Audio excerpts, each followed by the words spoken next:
Hi, it's Tracy from Two Rocks Tarot, and today let's talk about the Lightseers deck. Now, I put off doing this video because there was just so many videos out there talking about the various faults that this deck has actually suffered from. So I got this deck just before Christmas last year, just before we went away for our holiday to Bali, which I'm very, very glad that we did go because it looks like we're not traveling anywhere for a while. We were going to go back in August, but with everything that's been happening with the virus and so forth, it doesn't look like till next year we'll be able to travel again. So I have held off putting this deck. Now, I got this deck from Hay House, and I was assured by Hay House Australia that it was only Hay House in America that was suffering these faults. So I kept that email that this lady was so adamant about, that I spoke to, that there was no faults with the Australian stock. And of course, when I got it, it was faulty. So I got a refund. And I did not buy another deck. I just actually kept it because mine wasn't too bad. Mine, I've seen some truly horrific ones out there. I've got and I don't even think I can even get it to show up on camera, but it has got the a very sort of a minor kind of fold in it. Now, I've actually edged my deck in blue and green. Well, it's actually turned out more of a teal. But what I wanted to talk about is when I got this deck, and some of the cards were a little bit taller than others. So there were a little bit of different heights. But, if I hold it up like that, I'll try and bring it as close. It's very, very minor. You can hardly see it. But what I wanted to talk about was perhaps that these cards that were sticking up had a message for us. So the one that was sticking up the most for me was this card here, the King of Pentacles. This was the card that stood up the most. And it got me to thinking about how many of these decks were faulty. But then it got me to thinking about what if it was because they actually had a message for us. Okay, so bear with me. So I know there were some truly horrific faults out there. And, mine this deck had very, very minor, and I was quite happy to keep it and use it, but I did get my money back because I believe no matter how much you spend on a deck, it should be perfect when you get it. We all work hard for our money, and the decks should be perfect. So, but now this is going to be funny, so bear with me when I come to them. I'm just going to bring it up a little bit closer. Hopefully that's not too bad. You have to be careful with this camera. I think it's just about there. So this is the card that stuck out the most out of all of them. So I had a couple of others, but this is the one that really grabbed my attention and got me to thinking, well, what if this has got a message for me? Okay. So then I thought about it and I put it in my deck and just didn't think about it much until recently. And this is what got me to this is what got me to decide to make this video. Okay. So we all know with this coronavirus that's going on and how, people have lost their jobs, they've got no sense of income, and it's truly horrific for everybody all around the world. Now, as I said in the previous, I was talking about my new hearing aids that I got, and how I actually got them was through the release of some of my superannuation. Okay. But I also applied because I'm 54 and I'm not going to be able to work again. I tried for 5 years to get another job, and as soon as I mentioned that I wear, a hearing aid, and now I wear two of them, they don't want to know about you. And also, I can't work on the phone because when my mobile phone rings, it goes straight to my hearing aids, and I've yet to see a reception desk that will let, that I could Bluetooth to my hearing aids. So I applied to get all of my superannuation released, which is exactly what I did.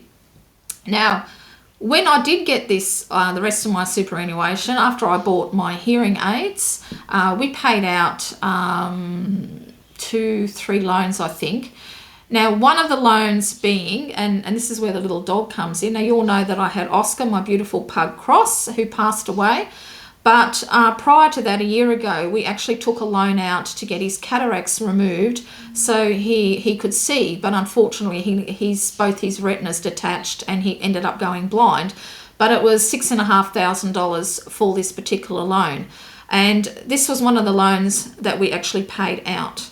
So because, you know, it was just a horrible reminder, you know, this certain amount of money that was coming out each week for a dog that we loved dearly and no longer had, and the operation didn't work anyway. And it was just a very sad reminder of that coming out. So that was one of the first loans that we paid out, and we paid out another couple. So now this is the King of Pentacles, and this is, you know, of controlling our own finances being, you know, one of the many sort of type of meanings attached to this card, depending on the question asked, because you all know that I'm a pictorial reader. So that was one loan that we paid out. And so, you know, we got rid of these loans that were hanging over our head, and then the virus struck, didn't it? And then it got me, and I just was only thinking the other day, wow, you know, that King of Pentacles, you know, there was so much, you know, we were thinking of just, you know, putting the money in the bank and saving it for a rainy day, etc., etc. But both of us, my husband and I, thought, no, let's get rid of these loans. Particularly, we always were going to get rid of the one that, you know, just reminded us of Oscar, because it's just too sad. But we really took control of our finances, and amongst this horrible virus thing that's happening with everybody losing their jobs, because we only live on one income. So, and my husband, he's the one who takes care of the finances. And actually, he has got a beard now, and he's more white, so he doesn't particularly look like that. He hasn't got long flowing locks anymore.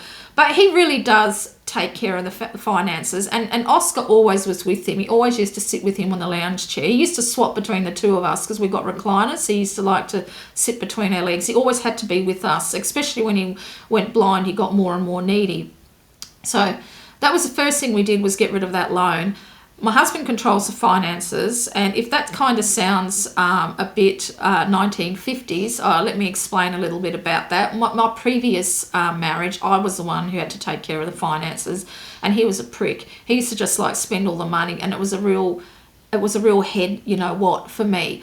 And I remember when Aaron and I, you know, first got married, and he was watching me, and he said, "You don't like doing that, do you, with all these?" And I said, "I hate it." And I told him what happened with, my ex-husband and all this sort of thing. And he said, he goes, "Would you want me to take care of the finance?" And I thought, sure, love it. And it's been like that ever since, for the whole 16 years that we've been married. So this is very much him. He takes control, you know, he controls all the finances. And so that's what we decided to do. We got rid of them loans. And it's so much more comfortable now living like that. So for me, I mean, I pulled out this card. This is the one that was standing out the most way back in December. And we got rid of all these loans before this virus hit and before many people lost their jobs. Unfortunately, he is still working at work. They have taken precautions. You know, no one's allowed in the office, or they all stay in their separate offices and so forth. But it really annoys me because he could work from home forever, basically. He can do everything from home, yet they're still making them, you know, travel to work, which I think is ridiculous when this virus is around. I mean, WA, there isn't as much as what's in other parts of Australia, but still, I really do not like it that he has to still go to work every single day. So this is a really short video then on why this particular deck may have had so many faults. This card was warning me in December of last year to get our finances in order, and that's what we did. So, I mean, I could imagine now if I was trying to get my hearing aids now, it's impossible because the lady my new audiologist that I go to who's in Specsavers, well, that's shut down. You can only go there if you need an emergency type of thing for your eyes. It didn't say anything about the hearing clinic, so I've got no idea because I go to the hearing clinic through Specsavers, I've got no idea if I could see her now. So I was lucky that I got my hearing aids organised. Otherwise, I'd be looking till the end of the year, because it looks like the lockdown in Australia is going to happen for another 6 months. And all them months I'd be not being able to hear, basically. Because the hearing aid that I had, because I was only wearing it in one ear, it was completely died. And now I need them in both. You know, I need 2 hearing aids now, 1 in each ear, of course. Well, you don't have 2 in 1 ear, do you? So, you know, even that, getting my hearing aids organised before all the shit hit the fan was another blessing. So this card was really about taking control of our finances before all this happened. And I just wanted to ask anybody out there, have they ever thought about the cards that were sticking up the most might have had a message for them. They might have been a warning for us, you know. So I know for me, personally, it was about getting our finances in control. So you know, we're comfortable, and we've been comfortable living on one wage for the last 5 years because I haven't been able to work for 5 years.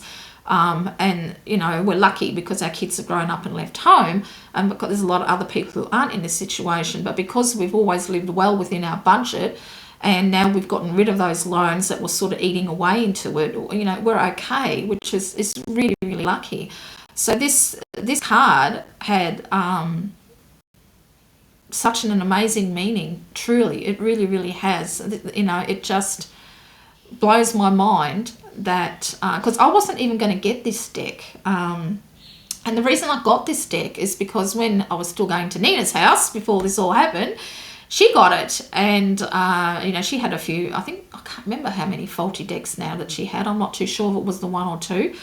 And we were mucking around with it and playing with it and shuffling it and reading it, and I just fell in love with it. I really, really did. I had it in my shopping basket for a while because I watched Kelly from the Truth and Story done a whole walkthrough on the indie deck, and because and I thought, oh, it's just stunning. I thought it was beautiful, and then I went off it, and I thought, no, I don't think I really want it, until I started working with it with Nina, and we were just, you know, as you do when you have two tarot nerds together, we're just, you know, shuffling the cards, pulling cards.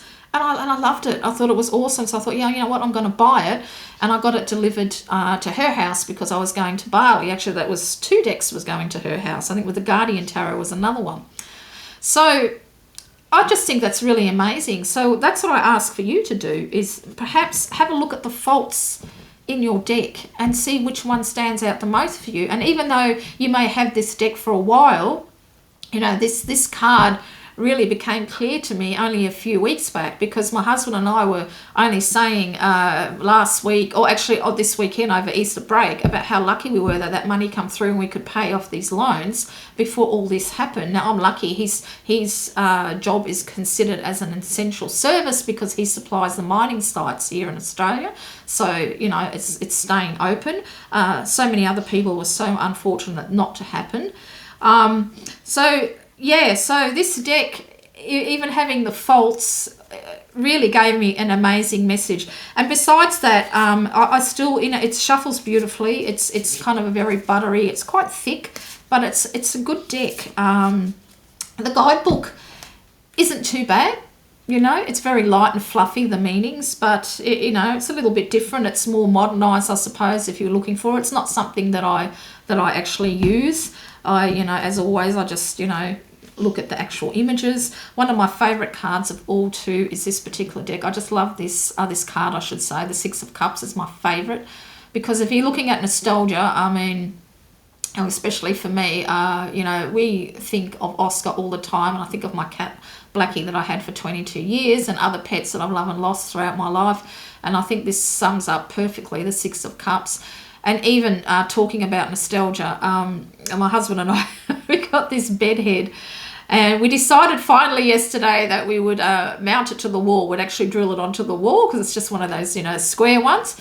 And lo and behold, he was sitting down, leaning up against the back of the bed. And when he stood up, he was covered in hair from Oscar, because Oscar used to sleep in our bed in between us before he went blind.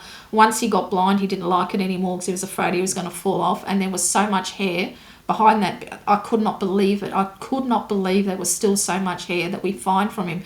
So I call his hair as kisses from heaven, because every time we seem to miss him, we find a heap of hair from him. So this card is really summed it up well for me, the 6 of Cups. I truly, truly love the 10 of Cups. I love the rainbow on it. The rainbows have a big meaning, significant meaning for me, particularly at this particular time of my life. I think this is a beautiful deck. I think the images are gorgeous. I love the artwork. I truly, truly do. It reads really well. I've used it for clients in reading online, and it works an absolute treat. I use it for myself when I read for myself. I really, really like this deck. So even though it was faulty, that particular card had great, great meaning to me. It truly, truly did. So that's what I'd like I'm going to ask for you out there who had faulty decks from the Lightseers is perhaps to take another look now at the cards that were sticking out, and with that perspective of what's been happening now, just see if those cards have more meaning to you now than when you just looked at it and got disappointed because it was all over the shot. So until next time, this is Tracy.